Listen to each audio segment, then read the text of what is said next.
આ છે દુબઈના શેખ મોહમ્મદ બિન રાશિદ અલ મખતૂમ।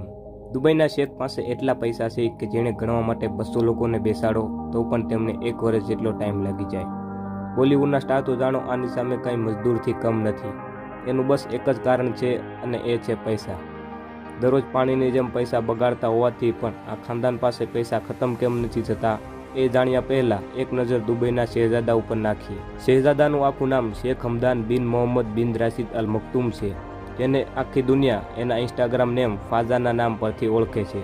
શેખ હમદાન પાસે એટલા પૈસા છે કે જેને ગણવા માટે 200 લોકોને બેસાડો તો પણ તેમને 1 વર્ષ જેટલો ટાઈમ લાગી જાય। શેખના શોખ અને ખર્ચાની વાત કરીએ એ પહેલાં શેખની ઇન્કમ ઉપર વાત કરીએ। એક રિપોર્ટની અનુસાર શેખની મહિનાની ઇન્કમ $2000 કરોડ પણ વધારે છે। આ વાત છે 2006ની, જ્યારે શેખ દુબઈના વાઇસ પ્રેસિડેન્ટ બન્યા। ત્યારથી જ માનો શેખની કિસ્મત બદલી ગઈ। પ્રેસિડેન્ટ બન્યા પછી શેખે દુબઈ વર્લ્ડ નામની એક કંપની ચાલુ કરી। અંડર ધીસ કંપની તેમણે Emirates, DP world, logistic, Drydocks world જેવી કંપની બનાવી અને આની સિવાય પણ શેખે દુબઈ હોલ્ડિંગ અને નખીલ નામની 2 પ્રોપર્ટી હોલ્ડિંગ કંપની બનાવી અને આ બંને કંપની અંદર તેમણે નખીલ મોલ અને પામ આઇલેન્ડ બનાવ્યો, જેમાં તેનો 99.67% હિસ્સેદારી છે। એના સિવાય પણ બધી હોસ્પિટેલિટીઝ પણ શેખની કંપની જુમેરાની અંદર આવે છે। આટલું જ નહીં પણ આની સિવાય પણ હોર્સ રાઇડિંગની કંપની ગોડોલ્ફી અને દુબઈ હેલ્થ કેર સિટી, આ બધી જ કંપનીમાં શેખ કાં તો ચેરમેન કાં તો સીઈઓની પોઝિશનમાં છે। શેખ દુબઈના પ્રાઇમ મિનિસ્ટર છે અને રૂલર ઓફ દુબઈના નામ પરથી ઓળખાય છે। શેખ આ બધી કંપની વડે મહિનાની લાખો ડોલર કમાય છે। હવે જાહેર સી વાત છે, જે આદમીની જેટલી ઇન્કમ એ હિસાબથી તેમના ખર્ચા અને શોખ પણ હોય છે, પણ શેખના શોખ અને ખર્ચા તો બધાથી અલગ છે। એ કેવી રીતે, ચાલો જોઈએ। જરા એક નજર તો તેમની $70 મિલિયન એટલે કે લગભગ 1000 કરોડની પ્રાઇવેટ યાચ ઉપર નાખો, તેને સમરેલડા કહેવાય છે। આ પ્રાઇવેટ યાચ ઉપર એટલી સુખ સુવિધા ઉપલબ્ધ છે જે તમને કોઈ 5 સ્ટાર અને 7 સ્ટાર હોટલમાં પણ નહીં મળે। આ પ્રાઇવેટ યાચ ઉપર 24 રૂમ તો ખાલી મજદૂરના છે, જે આ યાચની સફાઈ અને લજીઝ ખાવાનું બનાવવામાં એક્સપર્ટ છે અને આ યાચનો ઉપયોગ શેખ ખાલી 5 થી 7 લોકોની પાર્ટી કરવા માટે કરે છે। એટલું જ નહીં પણ આની સિવાય પણ શેખ પાસે $400 મિલિયન એટલે કે 6000 કરોડની એક બીજી યાચ છે, જે દુબઈ યાચના નામથી પણ ઓળખાય છે।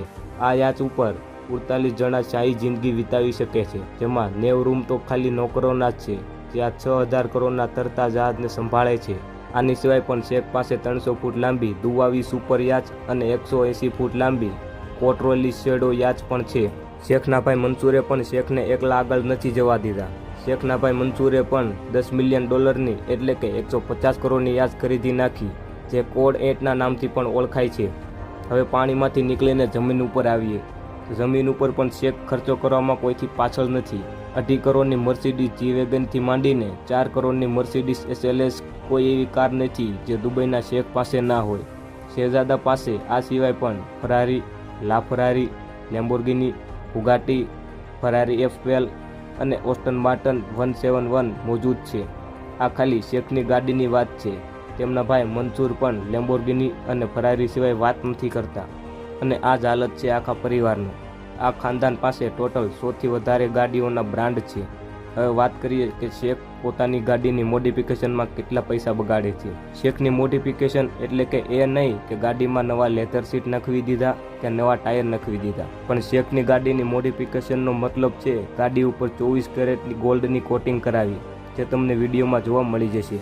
એક નાના એવા ગોલ્ડ સેટની કિંમત 25 થી 30 લાખ રૂપિયા થાય છે, તો અહીંયા તો આખી ગાડી ઉપર ગોલ્ડ ચડાવવાની વાત છે, તો તેનો કિંમતનો અંદાજો તમે લગાવી શકો। એકવાર શેખને એક ઊંટની પસંદ આવી જાય છે, શેખ તેને તેમની ઊંટનીની કિંમતથી 10 ગણી વધારે કિંમત ચૂકવીને તે ઊંટનીને ત્યાંને ત્યાં જ ખરીદી નાખે છે અને એ ઊંટની હતી પૂરી 40 કરોડની। તો મિત્રો, આ હતી શેખ હમદાનની કહાની।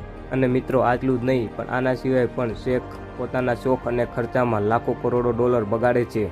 જો તમારે આ વિડીયોનો પાર્ટ 2 જોતો હોય તો કમેન્ટમાં પાર્ટ 2 લખી દેજો અને વિડીયો ગમ્યો હોય તો વિડીયોને લાઇક કરી અમારી ચેનલ ક્રેઝી ફેક્ટ ગુજરાતીને સબસ્ક્રાઈબ કરવાનું ભૂલતા નહીં।